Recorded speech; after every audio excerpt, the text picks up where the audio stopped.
திமுக தலைவர் கருணாநிதி பிறந்த நாளை ஒட்டி சென்னை பெரியார் திடலில் முத்தமிழுக்கு ஏது மூப்பு என்ற தலைப்பில் வாழ்த்தரங்கம் நடைபெற்றது.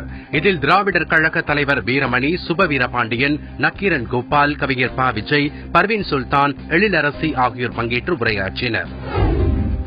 கிருஷ்ணகிரி மாவட்டம் பாலக்குடி கிராமத்தைச் சேர்ந்த ராமசாமி என்ற ராணுவ வீரர் சில நாட்களுக்கு முன் அருணாச்சல பிரதேச மாநிலம் தவாங் பகுதியில் உயிரிழந்தார். அவரது குடும்பத்துக்கு 10 லட்சம் ரூபாய் நிதி உதவியை முதலமைச்சர் ஜெயலலிதா அறிவித்திருந்தார். அதன்படி ராமசாமி குடும்பத்தினரிடம் நிவாரண நிதியை கால்நடைத்துறை அமைச்சர் பாலகிருஷ்ண ரெட்டி வழங்கி அவர்களுக்கு ஆறுதல் கூறினார்.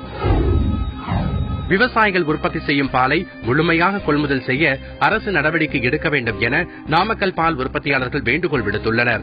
மழை காரணமாக பசுந்தீவனம் அதிகமாக கிடைப்பதால் 27 லட்சமாக இருந்த பால் உற்பத்தி 30 லட்சமாக தற்போது உயர்ந்துள்ளதாக கூறுகின்றனர்.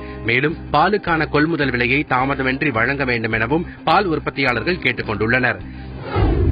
தஞ்சாவூர் மாவட்டம் தெக்கூர் கிராமத்தைச் சேர்ந்த சந்திரசேகரன் தனது மகள் பிரியதர்ஷினி, மகன் புகழ் ஆகியோரை பள்ளி முடிந்ததும் இருசக்கர வாகனத்தில் வீட்டுக்கு அழைத்து வந்து கொண்டிருந்தார். அப்போது எதிரே வந்த தனியார் பேருந்து மோதியதில் சந்திரசேகரன், பிரியதர்ஷினி ஆகியோர் சம்பவ இடத்திலேயே உயிரிழந்தனர். மகன் புகழ் மருத்துவமனையில் உயிரிழந்தார். சந்திரசேகரனின் மனைவி படுகாயமடைந்தார். தமிழகம் முழுவதும் கோடை விடுமுறை முடிந்து மழலையர் பள்ளிகள் திறக்கப்பட்டுள்ளன. இந்த நிலையில் கோவை மாவட்டத்தில் உள்ள 192 மழலையர் பள்ளிகளில் விதிமுறைகள் பின்பற்றப்படுகிறதா என்பது குறித்து ஆய்வு மேற்கொள்ள இருப்பதாக மாவட்ட தொடக்கப்பள்ளி அலுவலக அதிகாரிகள் தெரிவித்தனர். அங்கீகாரம் இல்லாமல் மழலையர் பள்ளிகளை நடத்தினால் கடும் நடவடிக்கை எடுக்கப்படும் என்றும் எச்சரித்துள்ளனர். லஞ்ச வழக்கு தொடர்பாக கடந்த ஏப்ரல் மாதம் மதுரை சுங்கத்துறை அதிகாரிகளிடம் விசாரணை நடத்திய சிபிஐ அதிகாரிகள் தாக்கப்பட்டனர். இந்த வழக்கில் முக்கிய குற்றவாளியாக சேர்க்கப்பட்டுள்ள முன்னாள் சுங்கத்துறை அதிகாரி ராஜா தலைமறைவாக உள்ளார். இந்நிலையில் தனக்கு முன்ஜாமீன் வழங்க கோரி சென்னை உயர்நீதிமன்ற மதுரை கிளையில் அவர் மனு தாக்கல் செய்துள்ளார். இது தொடர்பாக ஒரு வாரத்தில் பதிலளிக்குமாறு காவல்துறைக்கு நீதிமன்றம் உத்தரவிட்டுள்ளது. சென்னை அண்ணனூரைச் சேர்ந்த மனோகரன் என்பவர் சமூக விரோதிகள் குறித்து காவல்துறைக்கு தகவல் தெரிவித்து வந்துள்ளார். இதனால் ஆத்திரமடைந்த தேவராஜன் என்பவர் உட்பட 6 பேர் சேர்ந்து அவரை படுகொலை செய்துள்ளனர். இது தொடர்பான வழக்கை விசாரித்த பூந்தமல்லி நீதிமன்றம் தேவராஜ் உட்பட 5 பேருக்கு ஆயுள் தண்டனை விதித்து தீர்ப்பளித்துள்ளது. மற்றொருவர் விடுதலை செய்யப்பட்டார். தூத்துக்குடி மாவட்டம் கோவில்பட்டி மெயின் ரோட்டில் உள்ள எண்ணெய் கடையில் கலப்பட எண்ணெய் விற்கப்படுவதாக சுகாதாரத்துறை அதிகாரிகளுக்கு தகவல் கிடைத்தது. இதையடுத்து அங்குள்ள கிடங்கில் நடத்தப்பட்ட சோதனையில் எசன்ஸ் மிக்சிங் இயந்திரம் மூலம் எண்ணெயில் கலப்படம் செய்து விட்டது தெரியவந்தது. இதனால் எண்ணெய் கிடங்கிற்கு அதிகாரிகள் சீல் வைத்தனர். ராணிப்பேட்டை அடுத்த சேர்க்காடு எல்லைப் பகுதியில் ஆந்திராவிலிருந்து தமிழகம் வரும் அனைத்து வாகனங்களுக்கும் பறவை காய்ச்சல் நோய் தடுப்பு மருந்து தெளிக்கப்படுகிறது.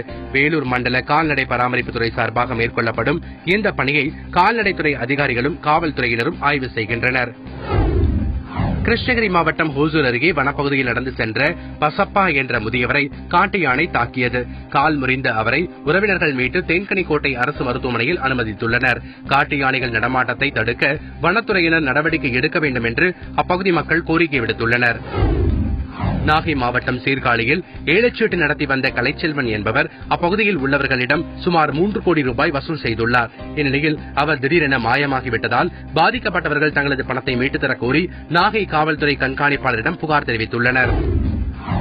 தூத்துக்குடி திருநெல்வேலி தேசிய நெடுஞ்சாலையில் வாகைக்குளம் பகுதியில் வணிக வரித்துறை அதிகாரிகள் சோதனை நடத்தினர். அப்போது 9 கண்டெய்னர் லாரிகளில் முறையான ஆவணமின்றி வந்த சிமெண்ட் மூட்டைகளை பறிமுதல் செய்தனர். அவை பாகிஸ்தானில் இருந்து தூத்துக்குடி துறைமுகம் வழியாக இறக்குமதி செய்யப்பட்டு தனியார் நிறுவனம் மூலமாக கொண்டு செல்லப்பட்டதாக விசாரணையில் தெரியவந்தது.